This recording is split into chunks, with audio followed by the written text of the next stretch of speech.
Do you know Sean Combs? Puff Daddy? Yeah. P. Diddy, whatever you call himself. Yeah, go ahead. The man who allegedly opened fire inside of one of former President Donald Trump's Florida hotels several years ago made some wild statements to law enforcement in his interviews, saying he was a slave for Sean Diddy Combs. Diddy and Ross, which they good buddies, okay? They're gay. Who? Both. Diddy and Ross.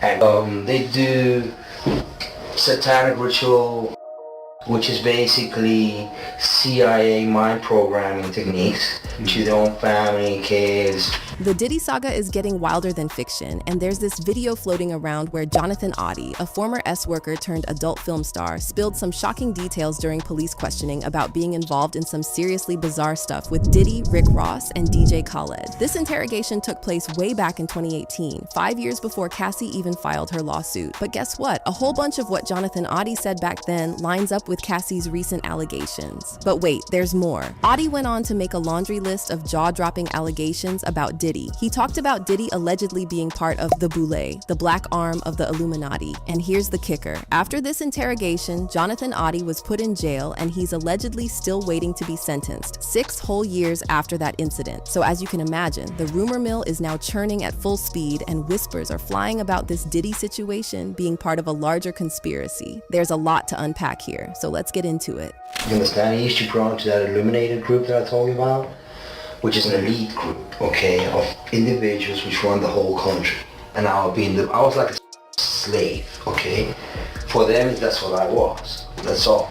This Diddy drama is like a roller coaster that just won't quit, and folks on social media have dug up this gem of a video from 2018 where Diddy's alleged slave, Jonathan Oddi, spilled the beans during an interrogation and basically confirmed everything Cassie said in her lawsuit. Jonathan Oddi was arrested for the Trump Doral shooting incident, which went down in May 2018 at the Trump National Doral Miami Golf Club in South Florida. According to the Miami Herald, Jonathan, who is originally from South Africa, got into a firefight and chase with police while ranting about Donald Trump, Barack Obama, and bizarrely, rap mogul P. Diddy. During the chase, Jonathan ended up catching a police bullet in his legs, and they later slapped him with a bunch of charges, including attempted murder of law enforcement officers. Police say he then got into a gun battle with responding officers, who shot him in the legs, sending him to the hospital. There were more than, I believe, two uniformed officers, in addition to the unarmed security guard who threatened to kill as well. The 42-year-old is also charged with aggravated assault. Now here's where it gets real crazy. So according to the Daily Mail, before all the chaos went down with the shooting, Jonathan Oddi worked as an exotic dancer and an adult movie actor. He reportedly worked for the adult website Dancing Bear, which produces videos showing women performing acts on male entertainers wearing plush bear costumes.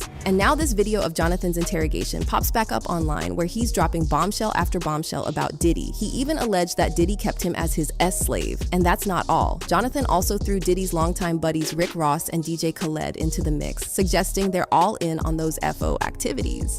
Diddy and Ross, which they good buddies, okay? They're gay. Who?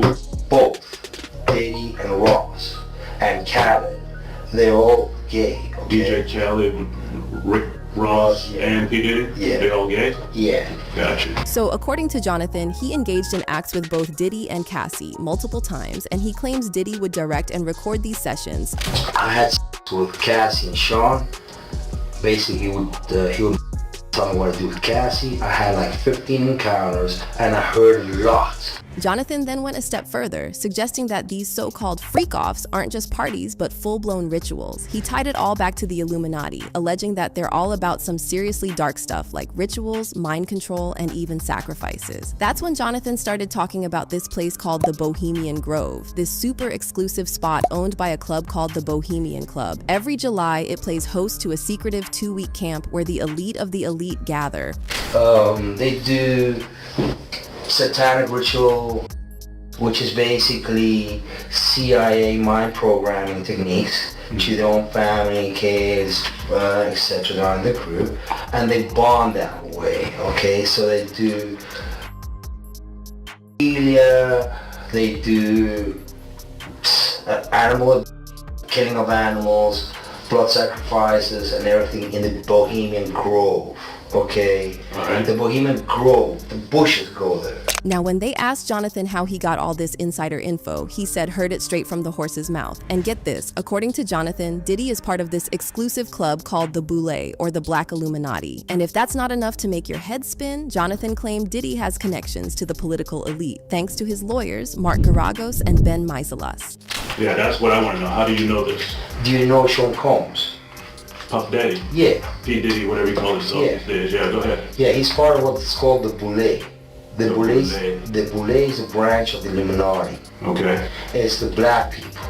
Okay. I'm from Africa, so I'm not a racist. I had settlement with Sean, okay? And he belongs to that agenda. That's why he's so famous. They land all the contracts. It's his attorneys. And I know Jonathan might come off as a bit out there in that video, but here's the kicker. Turns out he wasn't just blowing smoke about those lawyers. Case in point, when Diddy won the BET Lifetime Achievement Award last year, he actually gave a shout out to Kenny Meiselas, father of Ben Meiselas, who's also a heavyweight attorney. I gotta thank my brother Hard Pierre, Kenny Meiselas. Now back to the jaw-dropping details from Jonathan Oddi's interrogation. He spilled the beans about overhearing Diddy's convos with his business pals, both before and after those, FO sessions, because Diddy had him under his thumb, like his personal slave. In fact, Jonathan claimed he caught an STD from Diddy, and they allegedly hashed out a multi-million-dollar lawsuit over it. Basically, with I don't know what to do with Cassie. I had like 15 encounters, and I heard a lot of business, because what they would do is Sean talks a lot on the phone and on the TV with speakers and stuff, and I was like a slave, okay? For them, that's what I was. That's all right? I caught herpes. But wait, it gets even crazier. Jonathan made a connection between Diddy's lawyers, Kenny and Ben Meiselas, and the one and only Michael Jackson. According to Jonathan, Ben was supposedly mixed up in some shady business involving Michael's alleged murder over publishing rights. Okay. The Meiselas family, Ben Meiselas, that works with Mark Garagos. Mark Garagos used to be Michael Jackson's attorney. Yeah, out in Los Angeles. Yeah. He had he drugged Michael and they OD'd him, okay? He didn't overdose. They OD'd him, because they keep the royalties of the music. Michael alone made $860 million alone last year, okay, in 2017, which who keeps that royalty? The music companies. Who represents the media and entertainment in the United States? Most of them, Meiselas does. Kenny Meiselas, which is Gruber Meiselas shot out of New York. So the fact that Jonathan spilled all this jaw-dropping info a whopping 5 years before Cassie even took legal action and exposed Diddy's FO sessions is just insane. But here's where it gets actually creepy. Despite all the attention on Jonathan Oddi back in 2018 when he got charged over that shooting incident, it's like he vanished into thin air. Seriously, try looking him up online and you'll hit a dead end. Some sources claim he's still in jail. However, that means he's been waiting for his trial for 6 years now, so something is not adding up. Now, as for Jonathan's allegations about Rick Rod and DJ Khaled's alleged involvement in Diddy's freak-offs, he's not the first one to suggest something like this. A few months back, and on this bottle, they be regular Moet bottles. On them bottles right there, they've been had something to make the girls be real slippery and all of this kind of stuff. So when you get up, they be like, don't touch them bottles right there. 50 merged this video with snippets of Rick Ross's controversial song UOENO, where he seemingly brags about spiking a woman's drink before taking her home. In the caption of this post, 50 announced that all proceeds from his Diddy documentary will go to victims of these types of crimes. When we go to the club, we used to have these bottles, right? And on this bottle, they be regular Moet bottles. On them bottles right there, they've been had something to make the girls be real slippery and all of this kind of stuff. So when you get up, they be like, don't touch them bottles right there and only drink them bottles right there. So we already knew what the drill was. You just don't mess with them bottles, right? And then 50 shared another post with a screenshot of Ross's lyrics and wrote, "What the F? At some point, you gotta just do the right thing." Meanwhile, rumors started swirling that Rick Ross used to join in on these so-called freak-offs with Diddy. And there's even a video making the rounds where Diddy and Ross are washing cars and cracking jokes about slippery soap. Like the slippery soap. Yeah, I actually washed the car because I'm supporting my brother. I'm not just buying slippery soap.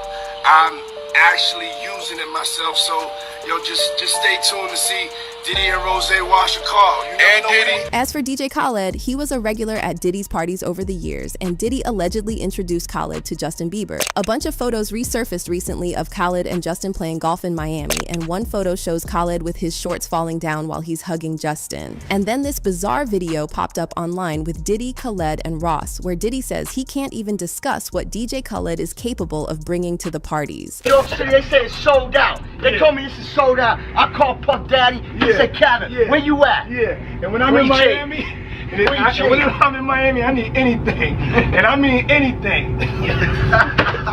We can't even discuss it. The things that this man is capable of bringing to you. But believe me, he has Miami on lock. As for fans, it looks like most of them believe Jonathan Oddi's bombshell claims, and they're saying if you don't believe this guy, you aren't paying attention. I believe this man 100% about Diddy, one fan said. What are the odds of him knowing about Cassie and those allegations years before it even hit the media? That man just sat there and said what we've all been thinking about Diddy. He confirmed what Cassie has been saying. He confirmed what everyone has been saying about Diddy and his parties. But he said it 6 years ago. That's not a coincidence. He seems like he has some mental health issues, probably tied up with Diddy and the drug use. And another person added, and I bet you there's people out there still thinking all this is a conspiracy theory. But what about you? Do you think Jonathan's wild allegations are a conspiracy, or was he telling the truth? Let me know what you think in the comment section and stick around for this next video.